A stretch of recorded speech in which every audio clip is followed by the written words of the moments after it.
மாத்துட்டா எவ்வளவு பெரிய கேசு. ஐயோ மாப்பா உன் கத்தி எடுத்து வீசி நான் நேத்து கூட ஆச்சிட்டு வந்தேன் 307 கேசு.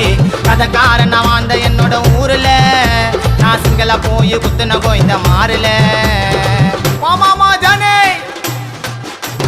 இரண்டு மனம் வேண்டும் அந்த இறைவனிடம் கேட்டு மறந்து வாழ ஒன்று உன்னை நினைத்து வாழ ஒன்று.